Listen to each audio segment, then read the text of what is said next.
오늘 35절 말씀, 예수님께서 도시와 마을 다니면서 회당에서 가르치고 천국 복음을 전파하시고 모든 병자와 약한 것들을 고치신다라고 하는 말씀은 마태복음 4장 23절 그리고 오늘 본문뿐만 아니라 11장 5절에도 언급되어져 있는 말씀입니다. 이것은 예수님의 사역, 예수님의 이 땅에 오신 그 목적이 무엇인지를 분명히 보여주는 것이죠. 그것은 가르치시고 천국 복음을 전파하시고 치료하시는 것, 그 일을 위하여 이 땅에 오셨고 또 그 일을 지금 행하고 계심을 분명히 보여주는 것이죠. 이것은 바로 메시아의 사역이었습니다. 그래서 그분의 신분이 메시아이심을 또 분명히 드러내시면서 동일하게 이것은 앞으로 교회의 역할이 어떠할 것인가를 함께 보여주는 것이죠.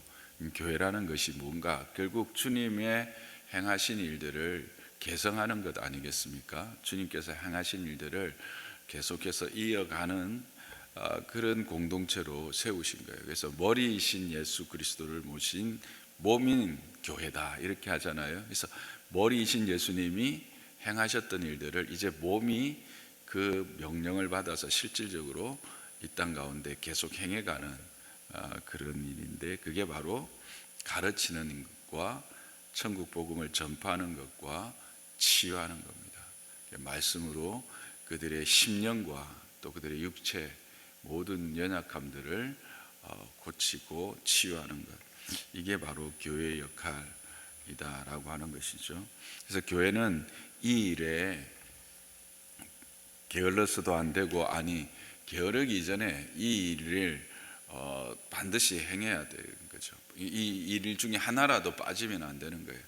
가르치는 것이 빠져서도 안 되고, 복음 전파를 하는 것도 빠져서는 안 되고, 치료하는 역사도 계속해서 행해져야 된다라고 하는 사실을 우리에게 분명히 보여주고 있는 것입니다. 그래서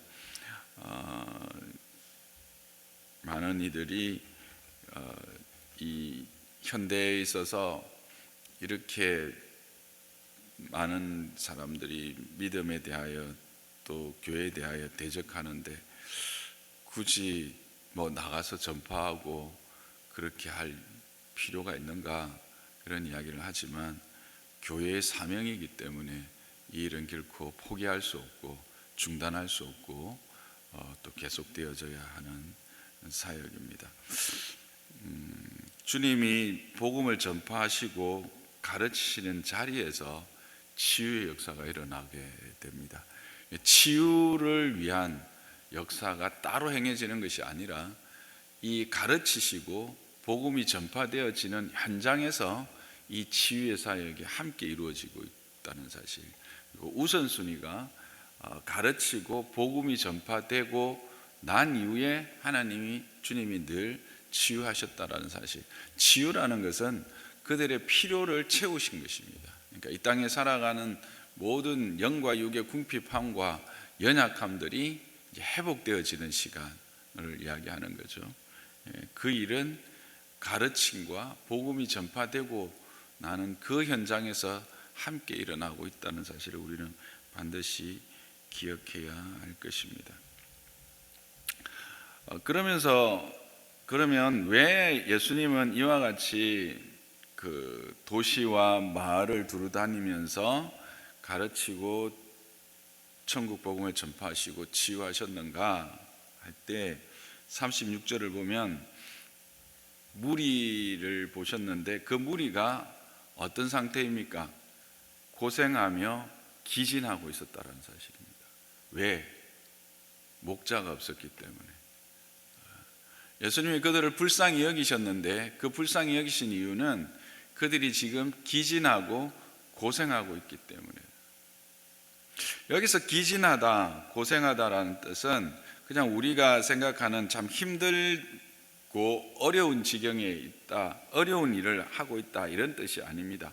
이 말은 껍데기가 벗겨진, 강탈당하고 완전히 탈진하여 지쳐 있는 이런 뜻입니다.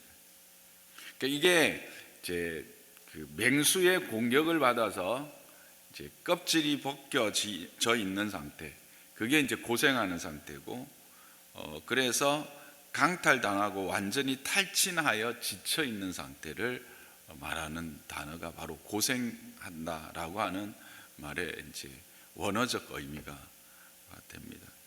그냥 힘들고 어려운 형편에 있는 정도가 아니라는 거죠. 왜요? 목자가 없어서. 기진한다는 뜻은 뭘까요? 우리가 보통 기진한다면 기력이 없어서, 힘이 없어서 지쳐 있는 상태, 이렇게 이야기하는데, 이것도 고생하고 기진하는 것이 연결됩니다. 내던져져 있다. 그래서 완전히 무기력하여 버려진 상태를 말하는 거죠. 고생하고 기진한다라는 건 뭡니까? 양이 목자가 없음으로 말미암아 일이나 짐승들의 공격을 받아서 껍데기가 벗겨져서 내던져져서 그렇게 완전히 무기력한 상태에 빠져 있는 것 같은 그런 상태라는 겁니다. 누가요? 무리들이. 근데 그 무리들은 누구일까요? 앞에 보면 예수님이 병든 자도 고치고 약한 자도 고쳤다라고 말씀하시는 걸 통해서 우리는 병들고 그냥 약한 자들이다 라고만 생각할 수 있지만, 여러분, 대통령은, 장관은, 부자는 병 안 듭니까? 그들은 약하지 않습니까? 실제로 여기 있는 무리들도 우리가 생각하는 그냥 가난하고 병들어서 스스로 어떻게 할 수 없는 그런 세상적 가치로 약한 자들이 아니었습니다. 그들도 물론 있었겠지만 그들만 아니었다는 사실입니다. 우리가 예수님을 따라다녔던 사람들을 많이 알고 있습니다. 회당장도 있었고요, 백부장도 있었고요, 또 예루살렘으로부터 보냄을 받은 서기관들도 있었고요, 대제사장들도 있었습니다.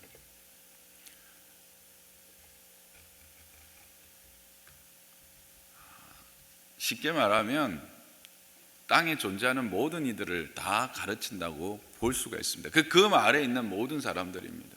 근데 물론 그들이 어디를 예수님께 왔다는 사실은 다양한 이유가 있겠지만, 뭔가 진리를 찾고 뭔가 삶의 갈급함을 가지고 있는 사람들이 이제 조금 줄을 이루겠죠. 그러나 이 땅에 있는 어떤 사람도 실질적으로 가난하거나 병들지 않은 사람이 있겠습니까? 없다라고 하는 사실입니다. 그러니까 주님이 보는 시각은 뭡니까?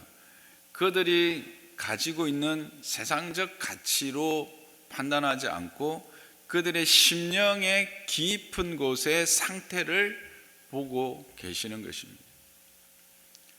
뭐가 없기 때문에? 목자가 없기 때문에. 즉 목자가 없는 모든 양들, 즉 참된 구주 메시아가 없는 모든 인류는 다 기진하고 고생하는 자들이다.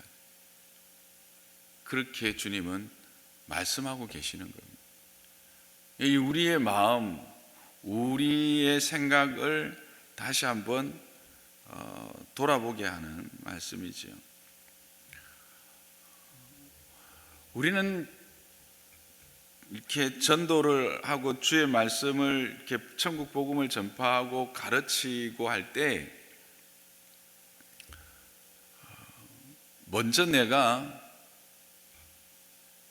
구분을 짓습니다. 그죠? 이 사람은 세상적으로 볼 때 힘도 있고 재산도 있고 개인적인 능력도 있고 굳이 예수님이 필요하겠나, 그런 생각을 할 때가 있습니다. 또 내보다 조금 지위나 이 높으신 분들에게는 또 이제 가정으로 따지면 어른들에게 이 복음을 잘 전하지 못해요. 이게 세상적인 권위에 눌려버리는 거죠. 그러나 그들도 역시 누가 없으면, 참 목자가 없으면 결국 이 땅에 사는 모든 인류는, 모든 인생은 고생하는 인생이요, 기진하여 한 인생이라는 사실입니다. 벌거벗겨져서 내던져진 인생들이 바로 우리다, 또 세상이다 라고 하는 사실을 주님은 우리에게 지금 보여주고 있는 것입니다. 여러분은 어떤 기준으로, 어떤 눈으로 세상을 보고 이 땅의 사람들을 보고 계십니까? 주님의 마음으로 봐야 합니다. 주님의 눈으로 봐야 합니다. 참 목자가 없는 인생은 짐승들에 의해서 강탈당하고, 그래서 껍데기가 벗겨진 채로 내던져진 그런 상태라는 사실을 여러분 기억하시길 바랍니다.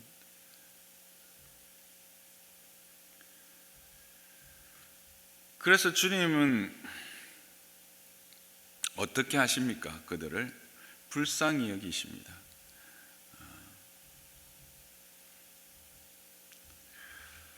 그들을 불쌍히 여기신다. 근데 세상적인 관점으로 보면 주님이 그들을 불쌍히 여길 만한 처지가 되십니까? 주님은 뭐라고 말씀하십니까? 자신을 들어서 여우도 굴이 있고 공중의 새도 거처가 있으되 인자는 머리 둘 것이 없다라고 말씀하십니다.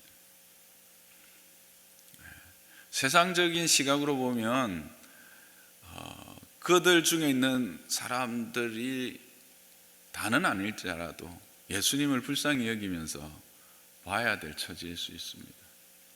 그런데 오히려 예수님이 그들을 불쌍히 여기신 겁니다. 불쌍한 것은 뭐가 불쌍한 것인가? 세상에 어떤 무언가가 없어서가 아니라 진정 불쌍한 것은 목자가 없는 것이다라는 겁니다.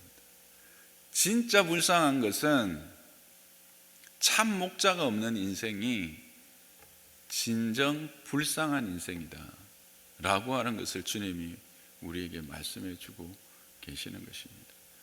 이런 시각으로 보면 이 땅에 있는 모든 하나님 없는, 주님 없는 인생은 다 불쌍한 인생이요, 그래서 고생하고 기진하는 인생이다 라고 하는 사실을 우리는 기억해야 하고, 우리는 그런 시선으로 바라봐야 합니다. 저와 여러분이 그런 마음이 있기를, 그런 시선으로 세상을 보기를 주님의 이름으로 부탁합니다. 그러면 그들을 돕는 방법은 뭘까? 그들을 치유하는 방법은 뭘까 하는 거예요. 이제 가르치고 복음을 전파해서 그들을 치유해야 될 거 아니에요. 치유하는 방법이 뭐예요? 그들이 그렇게 된 이유가 뭐였다고요? 목자가 없어요. 목자에게로 데리고 오는 겁니다. 내가 무언가를 도와줄 수 있는 것, 그것은 목자를 만나고 난 이후에입니다. 예수님이 늘 이렇게 불쌍한 사람들에게 갔을 때, 앞에도 간단히 이야기했지만 어떻게 하십니까? 그들을 먼저 치유하시고 복음을 전하십니까? 아니면 복음을 전하시고 치유하십니까? 그렇습니다. 복음을 미리 전하시고 치유하십니다. 복음을 전한다는 것은 목자를 소개하고 목자에게로 인도하는 것이죠. 요즘으로 말하면 뭐예요? 전도하는 거예요. 예수님께로 사람들을 이끄는 것입니다.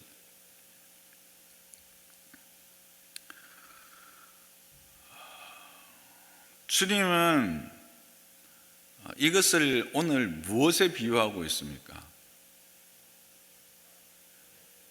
추수에 비유하고 있다는 사실입니다. 이게 좀 느닷없지 않습니까? 솔직히 이게 이제 복음을 전파하시고, 해당에서 복음을 가르치시고 복음을 전파하시고 고치시고 난 이후에 불쌍히 목자가 없어서 불쌍히 여기시는 모습을 이제 우리에게 보여주시는데, 갑자기 그리고 나서 제자들에게 말씀하시는 게 뭡니까? 추수를 이야기하고 있다는 거예요. 추수로 비유하고 있다는 거예요. 예수님에게 돌아오게 하는 일, 예수님에게 돌아오게 하는 일이 어떤 의미가 있느냐 하면 추수의 의미가 있다는 사실입니다.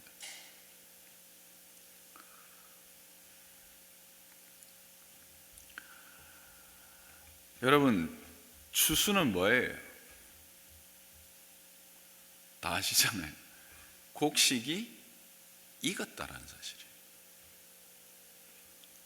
곡식이 익었다라는 사실이에요. 그러면 그 전에 뭐가 있었겠어요? 씨를 뿌리는 게 있었고, 또 거름을 주고 김을 매는 수고가 있었던 거죠. 그리고 지금은 추수 때라는 거예요. 예수 그리스도가 오신 그 사실은 벌써 이미 추수 때가 시작된 거죠. 선지자들에 의해서 이미 복음의 씨앗들이, 그리스도의 오심에 대한 소망들이 이야기되어졌고 증거되어졌고, 그래서 이제는 그리스도께서 오심으로 이제는 어느 때다? 추수 때다라는 거예요. 지금이 어느 때다면 추수 때라는 거예요. 추수 때. 추수라는 것의 의미가 뭐가 있습니까? 수고가 아니라 이제는 기쁨에 참여하도록 부름을 받았다는 거예요. 여러분은 예수 그리스도를 전하는 것이 수고라고 생각을 하시죠? 근데 주님은 그렇게 말씀하고 있지 않다는 사실입니다. 복음을 전하는 것은 추수의 기쁨이 있는 거예요.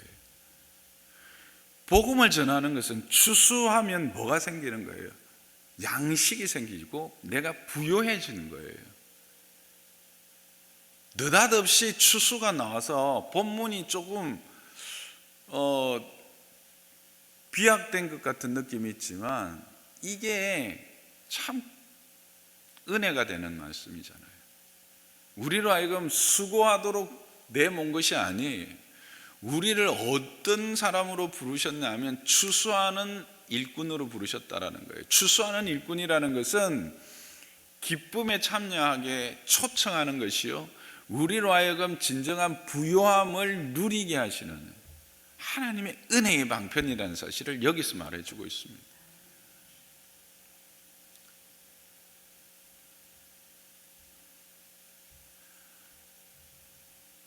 그런데 지금 땅의 상태는 어떻다고 말씀하시고 있습니까? 추수할 것이 많은 상태라는 겁니다. 우리는 이제 예수를 좀 믿고 지나다 보면 형제, 특히 이제 믿음의 가정에서 나서 자라는 분들은 없어요. 주변에 없다고 생각해. 다들 예수 믿으니까 사돈, 그 다음에 사촌, 팔촌까지 봐도 없는 사람도 있어요, 실제로. 그러나 주님은 뭐라고 말씀하십니까? 많다는 겁니다. 그 우리의 눈을 열어야 되는 거죠. 실제로 보면 어때요? 경남은 90%, 작게는 90%, 실제로는 한 95%가 아직도 넌크리스찬이에요. 요즘 학교 가면요, 한 반에 예수 믿는 아이가 한 명, 어떨 땐 한 명도 없을 때도 있대요. 한 명 아니면 두 명 정도. 그래서 아이들이 학교 교실에서 내가 교회 다닌다, 예수 믿는다라는 말을 못한대. 옛날에는 그래도 물론 아이들이 한 40-50명 되고 이렇게 좀 많았기 때문에 5-6명 되고 이래서 자기들끼리 하고, 또 교회 안에, 학교 안에서도 이렇게 서로 만나서 그런 동아리도 만들고 이랬는데, 요즘에는 숫자 자체가 아예 그게 안 된대. 어느 공동체에 가도 특히 이 경남 지역, 부산 경남은 더 그렇다라는 거죠. 그 말은 역으로 뒤집으면요, 많다라는 거예요. 어떤 분이 그랬어요. 아프리카에 신을 팔러 간다라는 거예요. 그러니까 아프리카는 다 맨발인데 신 안 신었는데 그거 왜가? 뒤집으면 신을 안 신으니까 신을 신기게 하면 시장이 무궁무진하다는 거예요. 그런 시각이 필요한 거예요. 주님은 지금 뭘 말씀하십니까? 추수할 것이 너무 많다라는 거예요. 희어져 낯을 기다리고 있다라는 거예요.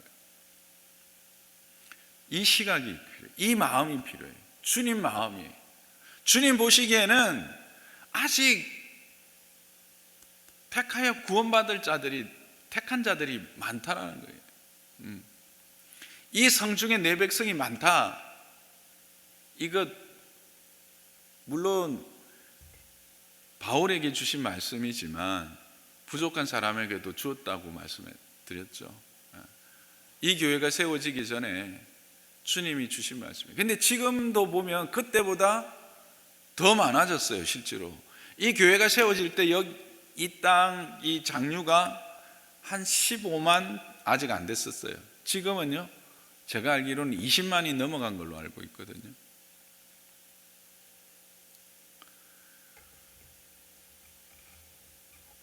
그럼 우리는 어떻게 해야 되나? 내가 일꾼이 되는 겁니다. 목사님 본문에는 그런 말 없는데요, 일꾼을 보내달라고 기도하라고 그렇게 했는데요, 여러분, 일꾼이 적으니라고 말하고 있는 것을 주목해야 합니다. 너희가 일꾼이다라고 말하고 있습니까? 아니면 일꾼이 아니고 기도만 하라고 말하고 있습니까? 일꾼이 적으니 너희도 일꾼이다라는 거예요. 그런데 너희 숫자만 가지고는 뭐다? 적다라는 이야기. 그러니까 먼저 내가 일꾼임을 자각하는 거예요. 그래서 내가 일꾼 되는 거예요. 무슨 일꾼? 추수하는 일꾼. 그게 첫 번째예요. 두 번째는 추수할 일꾼들을 보내달라고 기도하는 거예요. 동력자를 구하는 기도예요. 이게 뭘까요? 다른 교회에서 열심히 신앙생활하는 사람들 데리고 와서 동력자 삼으라는 겁니까? 아니, 첫 번째 의미는 아직 밖에 있는, 그래서 추수해서 그들을 일꾼 삼으라는 의미도 있고, 동시에 우리 안에 있지만, 무리 안에 있지만, 우리 안에 무리가 아니라 우리 안에 함께 믿음의 공동체로 근속으로 있지만 그저 구경꾼으로 남아있는 자들이 많다는 사실이에요.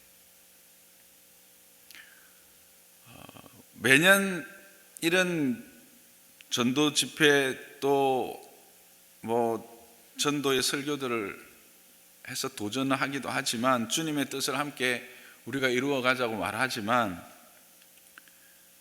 나와 전혀 상관없는 일이다라고 생각하는 분들이 실질적으로 많다라는 사실이에요. 그들을 동력자가 되도록 기도하는 것, 그것도 바로 일꾼을 보내달라는 기도에 포함되는 겁니다.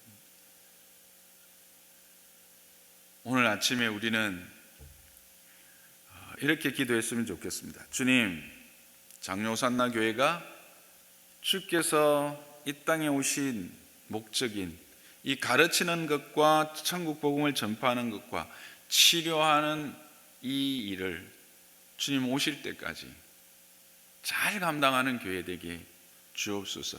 주님, 나의 눈을 열어 주옵소서. 세상에 있는 목자 없는, 참 목자이신 예수님 없는 저들이 참으로 고생하고 기진하는, 껍질이 벗겨져서 내던져짐으로 아무런 힘이 없이 그렇게 무기력한 상태에 빠져져 있는 자들임을 볼 수 있는 눈을 열어 주시옵소서. 그래서 담대하게 이 참목자인 예수 그리스도를 전하게 하여 주옵소서. 주님, 나를 이 추수의 기쁨에 참여하게 해주신 것 감사합니다. 기꺼이 순종하게 해주시옵소서. 이 추수의 일에 참여함으로 말미암아 하나님의 부요함을 나도 함께 누리게 하여 주옵소서. 내가 일꾼 되겠습니다. 그리고 우리 교회 안에 아직 이 일에 대하여 하나님의 부르심을 깨닫지 못한 자들에게 그들 또한 함께 이 일에 부름받은 추수자의 기쁨을 누릴 수 있도록 주님 우리의 심령들, 우리의 성도들의 심령들을 변화시켜 주시옵소서. 그렇게 기도하는 이 아침이 되기를 소망합니다.